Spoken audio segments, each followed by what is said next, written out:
Good morning. Today is Wednesday, June 21st, and this is Devotions from St. Paul Evangelical Lutheran Church in Carlisle, Pennsylvania. I'm going to take a passage today from Luke's Gospel where Jesus calls and names his 12 apostles. I'm going to talk about a couple other topics on this call, but that's one of the main parts of this passage. So this is from the 6th chapter of Luke's Gospel. Now during those days, he went out to the mountains to pray, and he spent the night in prayer to God. And when day came, he called his disciples and chose 12 of them, whom he also named apostles. Simon, whom he named Peter, and his brother Andrew, and James, and John, and Philip, and Bartholomew, and Matthew, and Thomas, and James, son of Alphaeus, and Simon, who was called the Zealot, and Judas, the son of James, and Judas Iscariot, who became a traitor.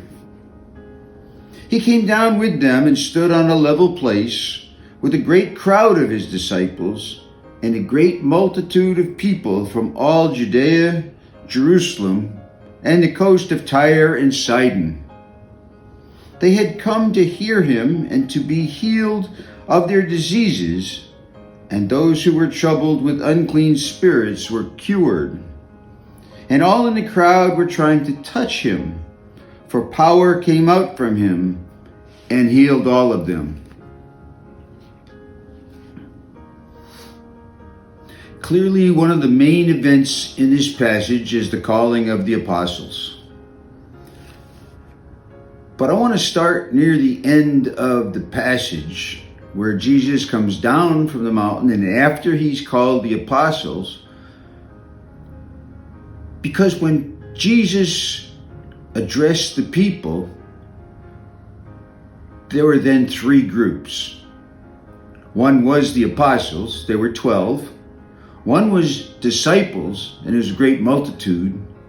And one was all the other people. I think this is significant. I think we have to think about where we lie ourselves among these divisions. So let's look at a little bit on definitions. All the people are all the people. And it says at the end that all the people were cured.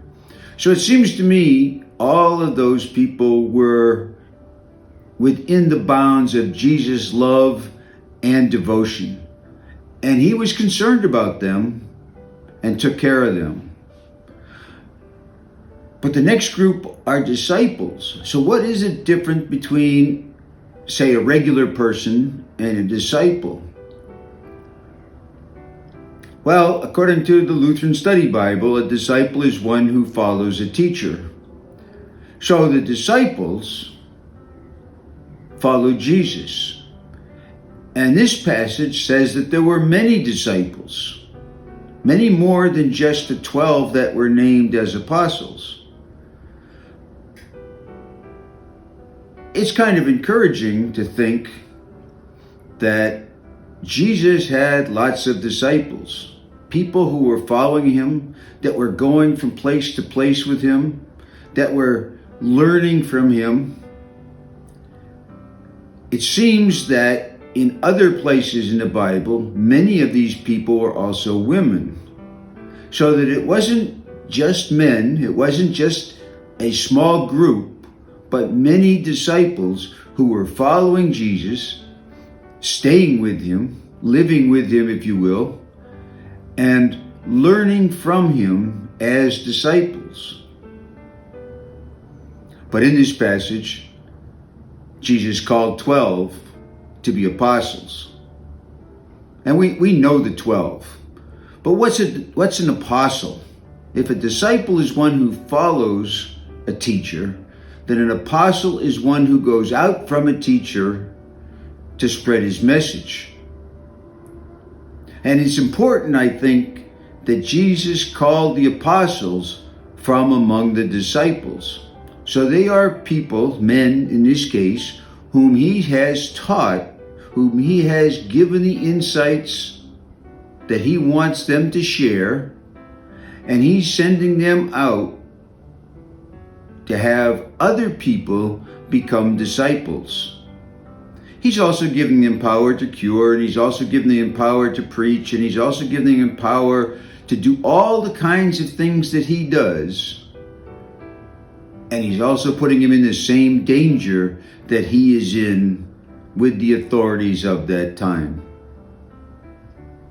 So again, come back to the question, which group are we in?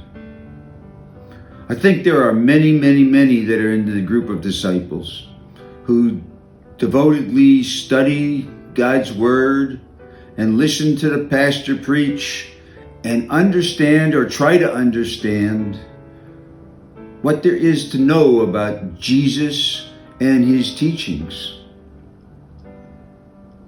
There are probably many more that know Jesus and would like the benefit of Jesus' help, but don't want to take the time and effort to study and be disciples. And Jesus still has the feelings in his heart to take care of them.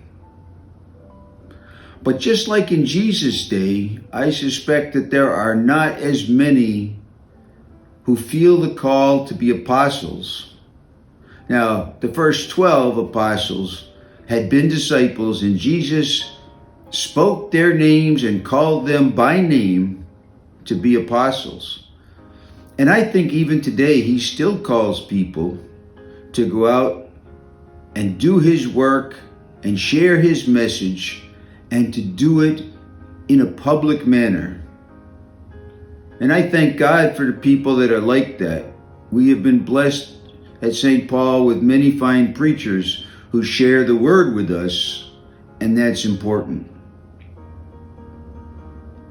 As a last thought, I would like to take back to the beginning of this passage. Clearly, Jesus was concerned about the decisions that he was making in calling the apostles. And it says at the beginning of this passage that he spent the entire night prior to this announcement on the mountain in prayer with his Father. That's such a strong example for us. Whenever we have anything that calls us to make a difficult decision, we should be doing the same thing. There's never a bad time to pray. There's never a bad topic to pray about. And yet, Jesus has promised that when we call on him, he will answer.